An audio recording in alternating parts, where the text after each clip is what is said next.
নমস্কার বন্ধু। মধ্যপ্রাচ্যের উত্তাপ এখন চরমে। একদিকে ইরান ও ইসরায়েলের মধ্যে বাড়তে থাকা সংঘাত, আর অন্যদিকে বিশ্ব রাজনীতিতে ডোনাল্ড ট্রাম্পের ফিরে আসার সম্ভাবনা। সব মিলিয়ে পরিস্থিতি অত্যন্ত জটিল। কিন্তু এই সব কিছুর মাঝে ভারত কোথায় দাঁড়িয়ে? যদি কোনো কারণে স্টেট অফ হরমুজ বা হরমুজ প্রণালী বন্ধ হয়ে যায়, তবে কি ভারতের পেট্রোল পাম্পগুলোতে তেলের হাহাকার পড়বে? আমাদের বিদেশমন্ত্রী এস জয়শঙ্কর কিভাবে এই দ্বিমুখী পরিস্থিতি সামলাচ্ছেন, আজ আমরা এই ভিডিওতে ভারতের স্ট্র্যাটেজিক চাল এবং বিশ্ব রাজনীতির সমীকরণ খুব সহজে ভাষায় ডিকোড করব। প্রথমে সহজভাবে একটা জিনিস বুঝে নেওয়া যাক।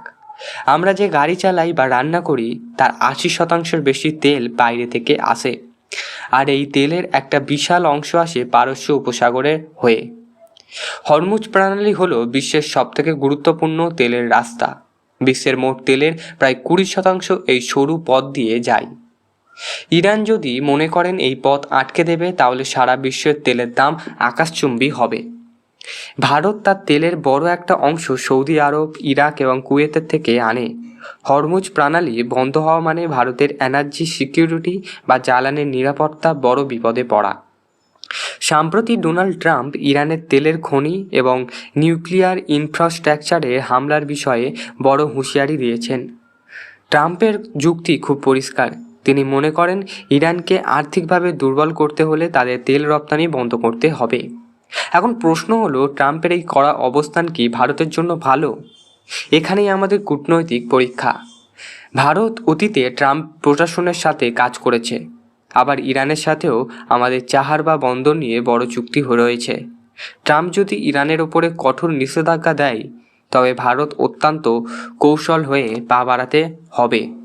ভাবতে পারছেন কতটা গুরুত্বপূর্ণ ব্যাপার? আমাদের বিদেশ মন্ত্রী doctor S Jaishankar foreign policy কিন্তু খুব সোজাসাপটা। ইন্ডিয়া ফার্স্ট, একে বলা হয় মাল্টি অ্যালায়েন্স পলিসি। এর মানে কি?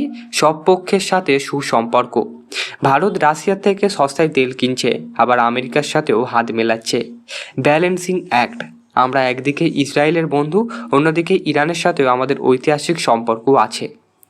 জয়শঙ্কর বারবার বিশ্বের মঞ্চে বলছে, ভারত কারো দরবারে গুটি নয়।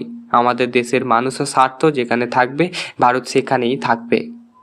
মেরিটাইম সিকিউরিটি কোয়ালিশন ও ভারতের ভূমিকা। সমুদ্রপথে বাণিজ্যিক জাহাজ রক্ষা করার জন্য বিশ্বজুড়ে একটা তোড়জোড় চলছে। হুথি বিদ্রোহের হামলা বা ইরানের সম্ভাব্য নৌ অবরোধ রুখতে ভারত নিজের ভূমিকা বাড়াচ্ছে। ভারত সরাসরি কোনো বিদেশি সামরিক জোটে যোগ না দিলেও আরব সাগরে নিজস্ব যুদ্ধজাহাজ মোতায়েন করে রেখেছে। আমাদের লক্ষ্য হলো আমাদের বাণিজ্যিক জাহাজগুলো যাতে কোনোভাবেই আক্রান্ত না হয়। ভারত এখন আর শুধু দর্শক নয়, বরং ভারত মহাসাগরীয় অঞ্চলে একজন নেট সিকিউরিটি প্রোভাইডার। ভারত যখন পশ্চিমে বন্ধুত্ব বাড়াচ্ছে, ইরান তখন তা ভালো চোখে দেখছে না। এমন ভাবার কারণ নেই। ইরান জানে যে চারবা বন্দরের মাধ্যমে ভারতের সাথে একটি বড় অর্থনৈতিক করিডোর তৈরি করেছে। ভারত যদি ইরান থেকে দূরে সরে যায়, তবে সেটা ইরানের জন্য বড় ধাক্কা হবে। তাই ইরান এখন ভারতের কাছে গ্যারান্টি চাইছে। তারা চাইছে ভারত যেন আমেরিকার চাপে তাদের সঙ্গ না ছাড়ে। কিন্তু ভারতের জন্য একটি অগ্নি পরীক্ষা। একদিকে গ্লোবাল পাওয়ার ইমেজ থাকা আমেরিকা, আর অন্যদিকে রিজিওনাল পার্টনার ইরান। তেল সংকট মোকাবিলায় ভারত কি হাত গুটিয়ে বসে থাকবে? Reserve storage. ভারতের মাটির নিচে বিশাল তেলের ভাণ্ডার তৈরি করে রেখেছে স্ট্র্যাটেজিক পেট্রোলিয়াম রিজার্ভ, যা জরুরি অবস্থায় তেলের যোগান দেবে। ভারত এখন রাশিয়া এবং ল্যাটিন আমেরিকার দেশগুলি থেকে তেল আমদানির পরিমাণ বাড়াচ্ছে, যাতে মধ্যপ্রাচ্যের ওপরে নির্ভরশীলতা কিছুটা কমানো সম্ভব হয়। বন্ধুগণ, আন্তর্জাতিক রাজনীতিতে কোনো দিন সাদা কালো হয় না, সবটাই ধূসর। ইরান সংকট ভারতের জন্য সবই চিন্তার বিষয়, কিন্তু এস জয়শঙ্করের নেতৃত্বে ভারত আজ যে অবস্থানে আছে, তাতে বিশ্ব শক্তিগুলো ভারতকে অবজ্ঞা করতে পারছে না। হরমুজ প্রণালী কি সত্যি বন্ধ হবে, নাকি কূটনীতির টেবিলে সব সমস্যার সমাধান হবে? এর উত্তর সময়ের কাছে। তবে ভারতের এনার্জি সিকিউরিটি এবং ডিপ্লোমাসি এখন বিশ্বের নজরে। আপনারা কি মনে হয়, ডোনাল্ড ট্রাম্পের আশা কি ভারতের জন্য সবথেকে ভালো খবর? এস জয়শঙ্করের এই ব্যালেন্স করার ক্ষমতা আপনি 10-এর মধ্যে কত দেবেন?